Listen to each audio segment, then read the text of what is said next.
আমরা যারা নামাজ পড়ার জন্য আসি, নামাজের ক্ষেত্রে আমরা 10টা ভুল করি। আসতে গিয়ে, নামাজে দাঁড়াতে গিয়ে, নামাজের কার্যাদি সম্পন্ন করতে গিয়ে 10টা ভুল করি।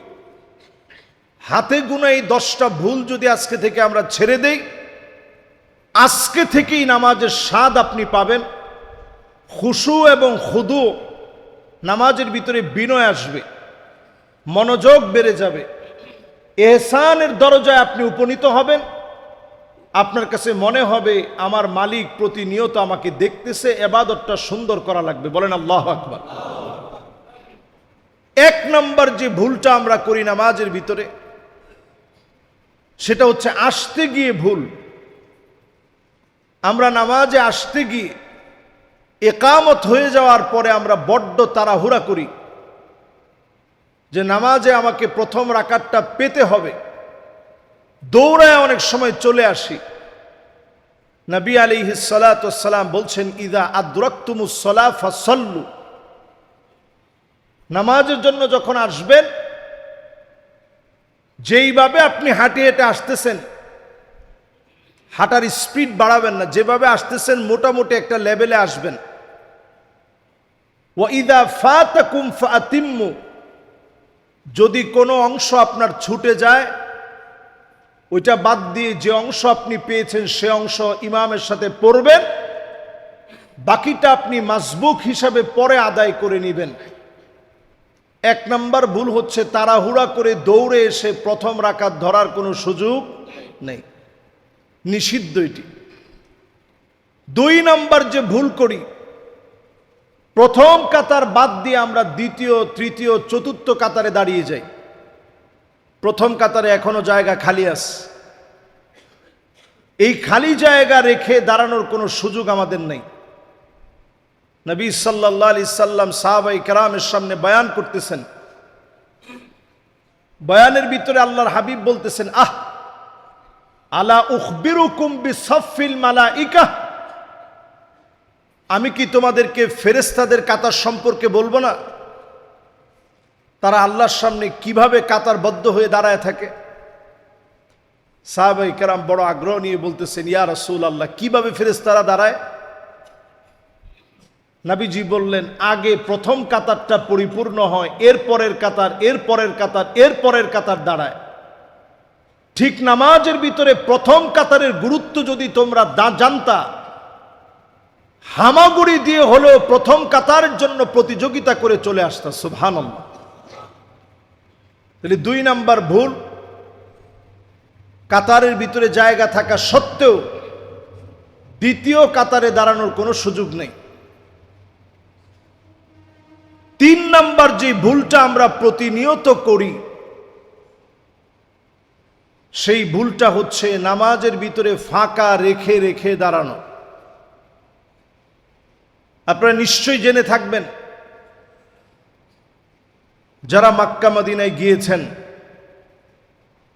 দেখবেন ইমাম সাহেব নামাজ শুরু করার আগেই বলে, সুদ্দুল খালাল, ইস্তাউ ইয়ারহামুকুমুল্লাহ, ইস্তাউ ওয়া'তাদিলু। আমরা জুমার দিন এটা বলে থাকি। অনেকে মনে করতে পারেন যে এটা বলার দরকারটা কি? নবীজি এই শব্দগুলো বলছেন, নবীজির পাক জবান থেকে এই শব্দগুলো বের হয়েছে। সোজা করো, মাঝখানের ফাঁকাগুলা বন্ধ করো। এই জায়গার ভিতরে শয়তান দাঁড়িয়ে যায়,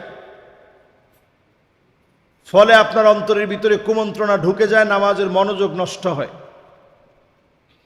এজন্য যতটুকুন পারেন একটু চেপে চেপে আরেক ভাইকে জায়গা দিয়ে মহব্বত নিয়ে নামাজের ভিতরে দাঁড়াবেন। কাআন্নাহুম বুনিয়ানুম মারসুস। দেখলে এমন মনে হবে যে সীসা ডালা একটা প্রাচীর দাঁড়ায় আছে। বলেন আল্লাহু আকবার। তাহলে নামাজের 3টা ভুল গেল। 4 নাম্বার আরো একটা ভুল আমরা নামাজের ভিতরে আসার পরে করি, সেই ভুলটা হচ্ছে কাতার সোজা না হওয়া। একজনের পা আগে, একজনের পা পরে। দেখবেন এখানে দাগ দেওয়া আছে আমাদের মসজিদে। দাগটাকে যদি আপনি একটু মেপে দাঁড়ান, নামাজের কাতারটা সোজা হয়ে যাবে। নবী আলাইহিস সালাতু ওয়াস সালাম বলেন, সাউ সুফুফাকুম, কাতারটাকে তোমরা সোজা করো। ফাইন্না তাসবিয়াতাস সুফুফ মিন তামামিস সালাহ, কারণ নামাজ পরিপূর্ণতা লাভ করবে যদি কাতার সোজা হয়। নামাজ পরিপূর্ণতার একটা অংশ হচ্ছে কাতার সোজা করা। তাহলে এই ভুলটাও এখন আমাদের ভিতরে আছে। কয় নাম্বার গেল? 4 নাম্বার ভুল। 5 নাম্বারে নামাজের ভিতরে আসতে গিয়ে পড়তে গিয়ে যে ভুলটা করি, প্রথম রাকাত ধরেন আমি পাই নাই, ইমাম সাহেব রুকুতে চলে গেছে, রুকু থেকে উঠে গেছে, আমরা দাঁড়ায় থেকে অপেক্ষা করি যে ইমাম সাহেব এই রাকাত শেষ করে উঠবে, তারপরে আমি ইমাম সাহেবের ইক্তেদা করব। এটা 5 নাম্বার ভুল। যে অবস্থায় আপনি আসছেন, ইমাম সাহেব সেজদায় চলে গেছেন, আপনি আসা মাত্র ইমাম সাহেবের সাথে শামিল হয়ে যান। যদি আপনার জীবনের এটা শেষ সেজদা হয়ে থাকে, আপনি সেজদা দিতে গেছেন, সুবহানা রাব্বিয়াল আলা বলে যখন মালিককে ডাক দিয়েছেন, আল্লাহ পাক ওই অবস্থায় কবুল করে নিলেন। ওই অবস্থার ভিতরে মালিক যদি আপনাকে কবুল করে নেয়,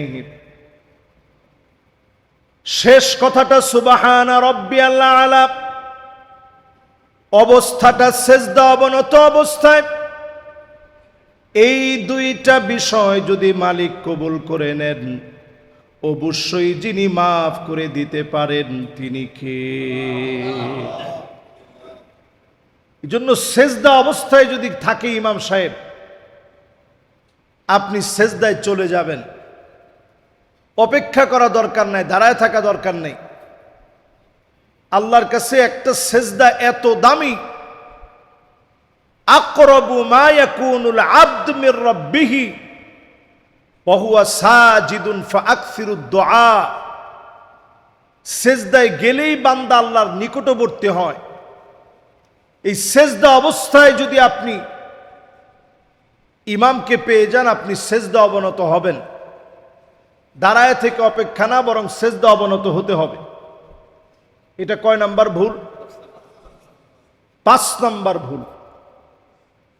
6 নাম্বার যে ভুলটি আমরা করি, সেই ভুলটা হচ্ছে এই 6 নাম্বার ভুলটা আমাদের সমাজের ভিতরে প্রত্যেকেরই আছে, কম বেশি সবাই আমরা করি। নামাজের ভিতরে যখন আপনি দাঁড়ান, দাঁড়ানোর পর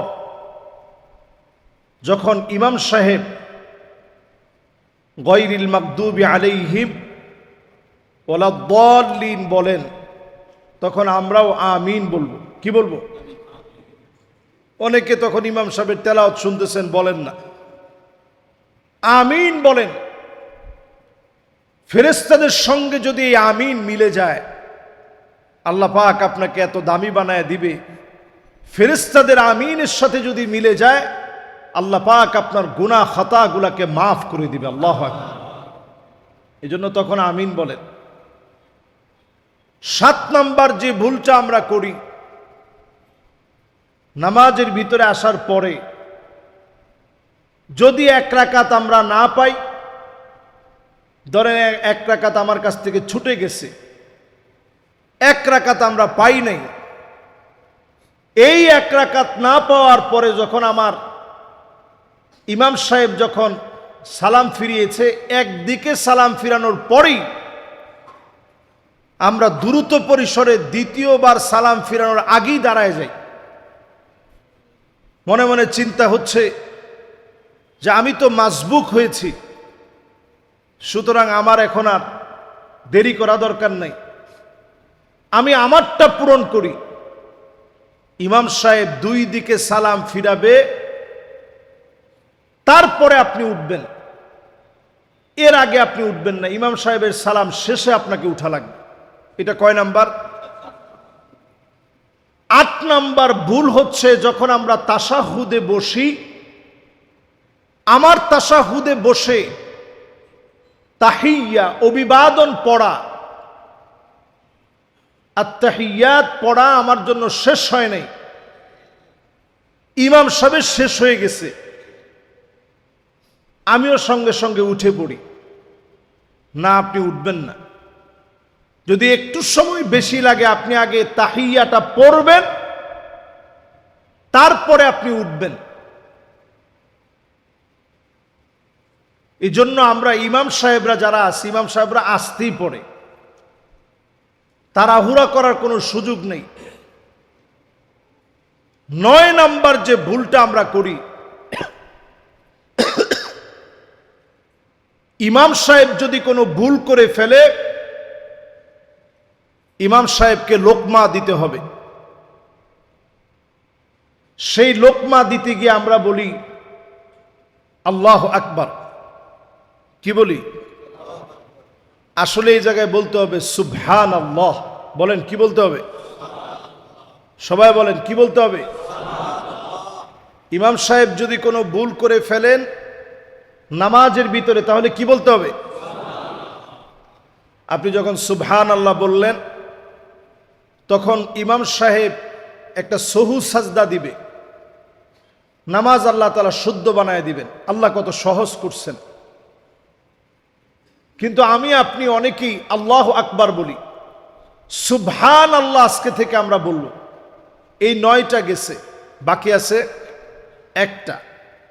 এরপরে যে ভুলটা আমরা অনেকে করি, ম্যাক্সিমাম মুসল্লির ভিতরে এই ভুলটা থাকে, সেটা হচ্ছে ইমাম সাহেব যখন সালাম ফিরান, তখন একটা ওয়াজিব আমরা মুক্তাদিরা তরক করি।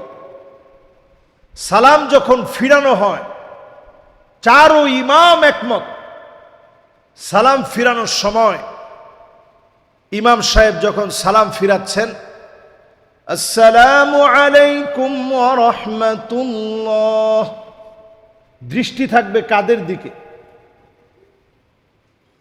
আপনি সাথে সাথে ইমাম সাহেবের সঙ্গে পড়বেন আসসালামু আলাইকুম ওয়া রাহমাতুল্লাহ। মোটামুটি আমার এখানে যারা মুসল্লিয়ানে কেরাম আছেন অনেকেই পড়েন। আপনারা যদি ছোট্ট আওয়াজেও পড়েন অসুবিধা নেই, হালকা আওয়াজেও পড়েন অসুবিধা নেই, খুব জোরে বলবেন না। কিন্তু একেবারে না পড়ে শুধু সালাম ফিরালে ওয়াজিব তরক হবে। এই ওয়াজিব তরক করলে নামাজের ভিতরে আপনি জানার পরেও নামাজ নষ্ট হবে। এই ভুলটা আমাদের ভিতরে আছে না নাই? এটাকে আপনারা সবাই বুঝছেন?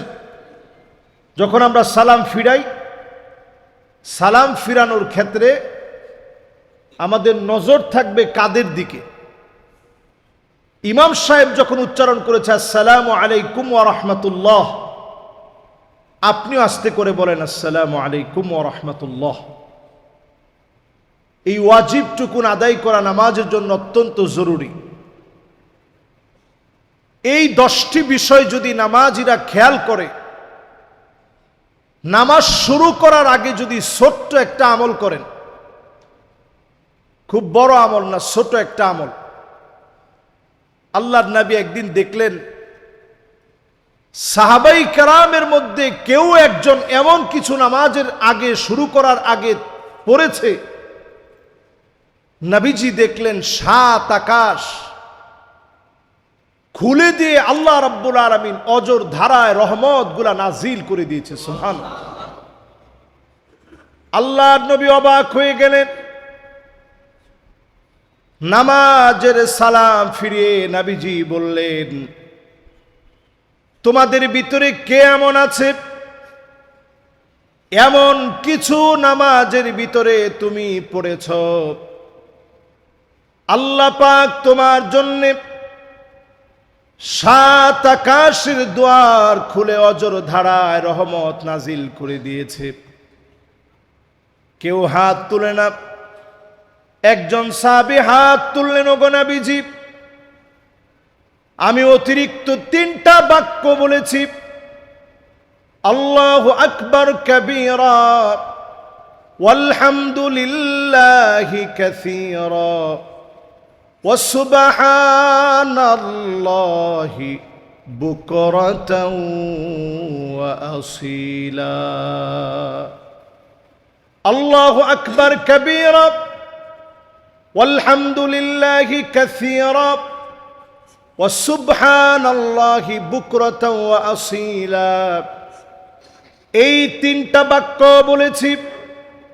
আল্লাহর নবী বললেন, আমি যখনই দেখেছি 7 আকাশের দুয়ার খোলা হয়ে গেছে, অজর ধারায় আল্লাহ পাক রহমত নাজিল করতেছে, আমার বুঝতে বাকি নেই আমার সাহাবীদের মধ্যে এমন কোন একটা আমল হয়েছে যার কারণে মালিক খুশি হয়ে গেছে। ছোট্ট এই আমলটা যদি নামাজ শুরু করার পূর্বে বলতে পারেন, আপনার জন্য 7 আকাশের দুয়ার যিনি খুলে দিবেন তিনি কে? কখন পড়বেন? নামাজ শুরু করার আগে। ইমাম সাহেব তেলাওয়াত করতেছেন, আপনি এসে দাঁড়িয়েছেন, মনে মনে ছোট্ট করে পড়ে ফেলেন, আল্লাহু আকবার কাবীরা ওয়ালহামদুলিল্লাহি কাসীরা ওয়া সুবহানাল্লাহি বুকরাতাও ওয়া আসীলা। সহজ না কঠিন? আমি একটু চুপ থাকি, আপনারা বলেন তো দেখি 1 নাম্বারটা কি? আর একটু জোরে বলেন তো 1 নাম্বারটা কি? মাশাআল্লাহ, আল্লাহর নামটা যেই তো সবচেয়ে দামি, বড় আওয়াজে আপনারা বললেন আল্লাহু আকবার কাবীরা। 2 নাম্বার, 3 নাম্বার মাশাআল্লাহ ওয়া সুবহানাল্লাহি বুকরাতাও ওয়া আসীলা। এই 3টা বাক্য যদি শুধু আপনি বলতে পারেন, আল্লাহর কাছে আপনার দাম কেমন? আব্দুল্লাহ বিন ওমর বলতেছে, আমি নবীজির সামনে বসা ছিলাম, নবীজির সামনে বসে আমি নবী করিম সাল্লাল্লাহু আলাইহি ওয়াসাল্লামের এই কথা যখন শুনলাম, সাহাবীর আমলটা যখন আমি শুনলাম, মা তারাকতুহুন্না মুনযু সামিআতুন নবী সাল্লাল্লাহু আলাইহি সাল্লাম, এই 3টা বাক্যের কথা যখন নবীজির পাক জবান থেকে শুনলাম, জিন্দেগিতে আর কোনোদিন আমি এই আমলটা ছাড়ি নাই। সুবহানাল্লাহ। আজকে যদি আপনি নিয়ত করেন যে নামাজের স্বাদ আমারে পেতেই হবে, মনোযোগ বাড়াইতে হবে নামাজে, নামাজের ভিতরে স্বাদ আনতে হবে, যদি আজকে থেকে আপনি নিয়ত করে এটা পড়েন, আপনি দেখবেন নামাজের স্বাদ বেড়ে যাবে, নামাজের ভিতরে একটা লাজ্জা পাবেন, তালাজ্জুজু সালাত, নামাজের ভিতরে একটা স্বাদ অনুভূত হবে। এরপরে যখন আপনি সেজদা থেকে রুকু থেকে যখন উঠবেন, রুকু থেকে উঠার পরে আমরা প্রত্যেকেই জানি রব্বানা লাকাল হামদ হামদান কাসীরান তাইয়িবান মুবারাকান ফি। এতটুকুন যদি আল্লাহর কোনো গোলাম পড়ে, একদল ফেরেশতা শুধু এটার সওয়াব লিখবে। সুবহানাল্লাহ বিহামদিহি। একবারে সহজ বিষয় হলেও সওয়াবটা কত বেশি চিন্তা করেন।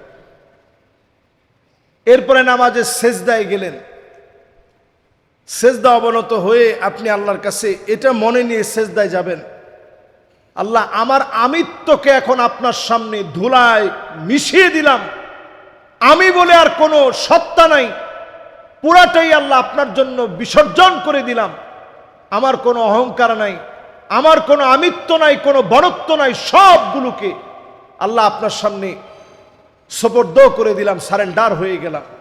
আল্লাহ আমি অনেক গুনাহগার, আল্লাহ আপনার সামনে আমি সেজদা অবনত হলাম। এটা মনে করে যখন আপনি একটা সেজদা দিবেন, সেজদা থেকে উঠার পরে আপনি পড়েন আল্লাহুম্মা গফিরলি ওয়ারহামনি ওয়াহদিনি ওয়াআফিনি ওয়ারযুকনি। মুখস্থ আছে আপনাদের? এটা পড়বেন। ইমাম সাহেব পড়তে যদি একটু দেরি হয়, তাইলে আর আপনার কোনো কথা থাকবে না যে ইমাম সাহেবের এত দেরি হয় কেন। এই বিষয়গুলো সাহাবাই কেরাম পড়তেন,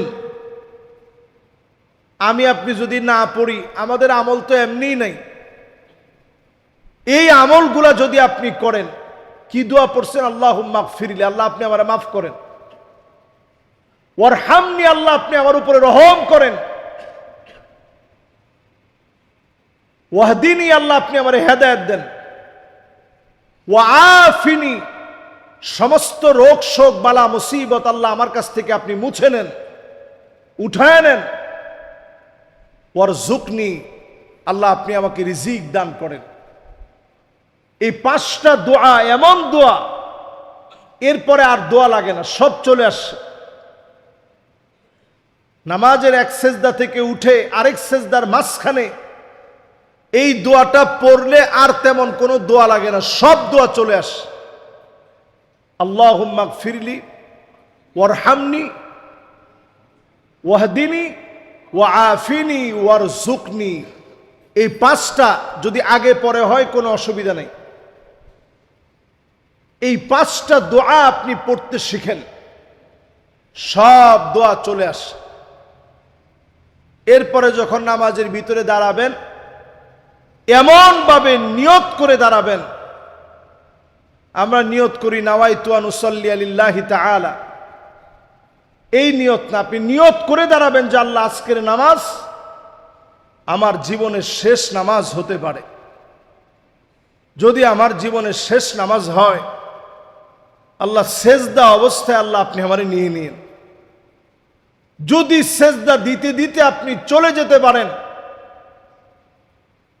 আল্লাহর হাবিবের কাছে সাহাবাই কেরাম প্রশ্ন করলেন, নবী কেমনে বুঝবো যে আল্লাহ আমারে অনেক ভালোবাসে? এটা বুঝবো কেমনে? নবী করিম সাল্লাল্লাহু আলাইহি ওয়াসাল্লাম বলছেন, বুঝার জন্য, আল্লাহ যে তোমারে ভালোবাসে এটা বুঝার জন্য, আইয়ুওয়াফিকাহু বিআমালিন সালিহিন ক্বাবলা মাউতিহি, মৃত্যুর আগে আল্লাহ তোমারে কোনো একটা ভালো কাজ করাবে, ওই অবস্থায় আল্লাহ রাব্বুল আলামিন তোমারে মৃত্যু দিবে। বলেন আল্লাহু আকবার। এই জন্য নামাজের ভিতরে আমরা যখনই আসি, যখনই বসি, যখনই নামাজের জন্য দাঁড়াই, প্রত্যেকটা অবস্থায় ওই হাদিসে জিবরিল অনুযায়ী আপনি বারবার চিন্তা করেন, আমি তো আল্লাহরে দেখতে পারি না, কিন্তু আমার আল্লাহ তো আমারে দেখে, আমার মনের খবর জানে, আমার মস্তিষ্কের ভিতরে কি চলতেছে জানে, অন্তরের ভিতরে কি এখন উদয় হয়েছে আল্লাহ রাব্বুল আলামিন জানেন। এটা মনে করে যখন আল্লাহর সামনে দাঁড়াবেন, আপনার নামাজের মনোযোগ ঠিক থাকবে। নামাজ যখন আপনি শেষ করলেন, এবার কিছু তাসবিহ পড়েন। যেমন আমরা দেখবেন জুমাবারেও আয়াতুল কুরসিটা পড়ি। এই আয়াতুল কুরসিটা আপনি শুধু জুমাবারে না, 5 ওয়াক্ত নামাজের পরে যদি আয়াতুল কুরসি আপনি পড়েন, হাবিব আলাইহিস সালাতু ওয়াস সালাম বলেন,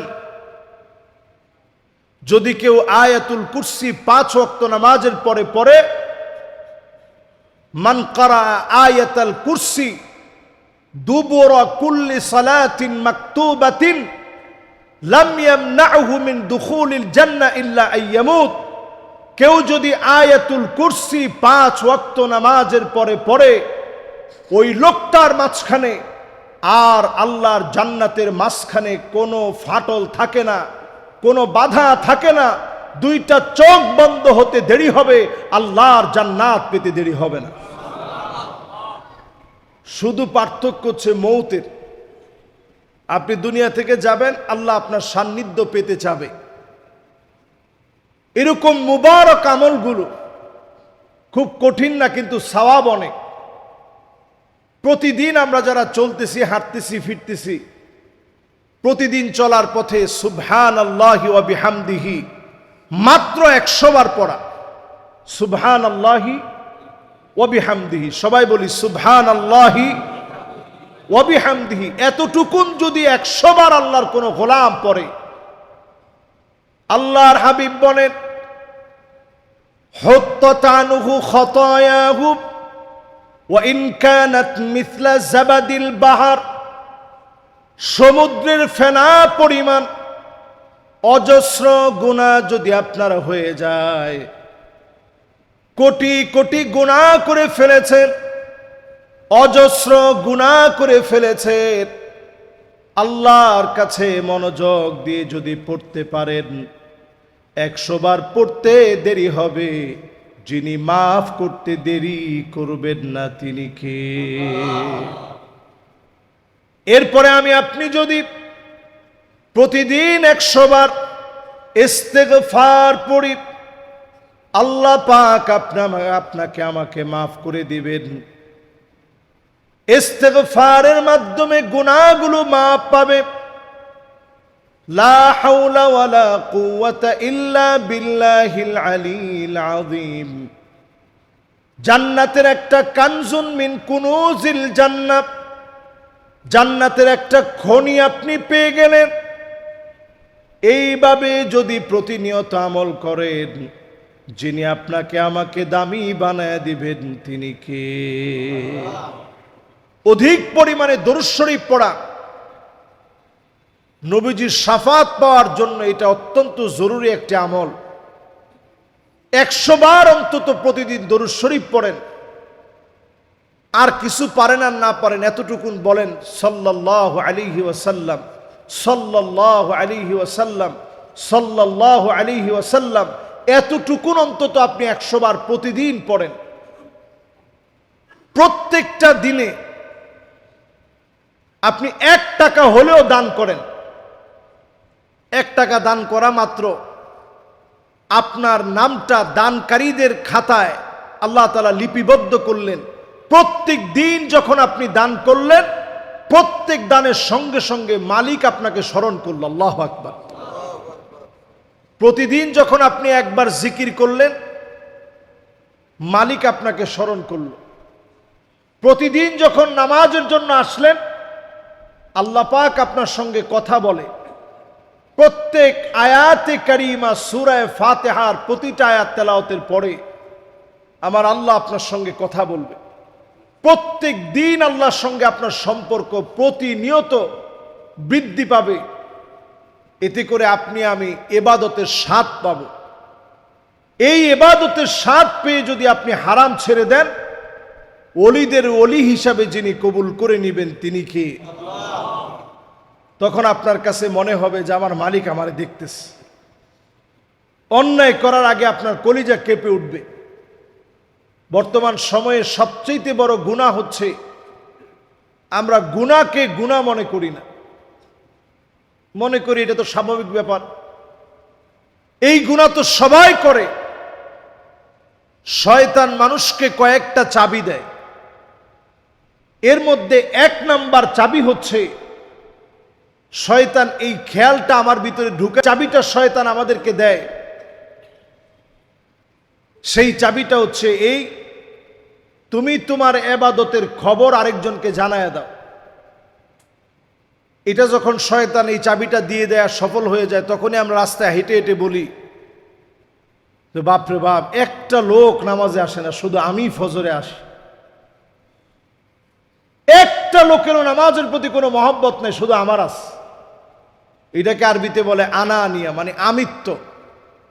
এই আমিত্ব যদি শয়তান আপনার ভিতরে ঢুকাই দিতে পারে যে শুধু আমি, আর কেউ কিছু করে না, আমি দান করি, আমি যাকাত দিই, আমি হজ করছি, আমি উমরা করি, এটা যদি শয়তান আপনার ভিতরে ঢুকাই দিতে পারে, শয়তান সফল। 3 নাম্বার শয়তানের চাবি হচ্ছে আইয়ুজিবুকা আলা নাফসিক। আপনার নিজের ভিতরে বড়ত্ব এত বাড়ায় দেয়, আপনি মনে করেন আমার চাইতে বড় কেউ নেই।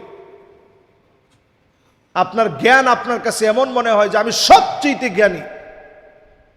আপনার আমল আপনাকে এমন জায়গায় পৌঁছায় দেয়, আপনার কাছে মনে হয় আমার আমল সবচেয়ে বেশি। এর দ্বারা আপনার আমল ধ্বংস হয়ে যায়। আজকের এই জুমাতে ইবাদতের স্বাদ, নামাজের ভিতরে যে 10টা ভুল আমরা করে ফেলি, এই 10টা ভুল থেকে সতর্ক হওয়ার লক্ষ্যে যতগুলো কথা বললাম, বিমাশিয়াতিল্লাহি তাআলা ওয়া বিতৌফিকিহি আল্লাহ পাক আমাদের এই কথাগুলোর উপরে আমল করার তৌফিক দান করুক, পড়েন আমিন। আল্লাহ রাব্বুল আলামিন নামাজের স্বাদ আমাদেরকে দান করুক, পড়েন আমিন। হাযা মা ইনদি ওয়াল ইলমু ইনদাল্লাহ আলাইহি তাওয়াক্কালতু ওয়া ইলাইহি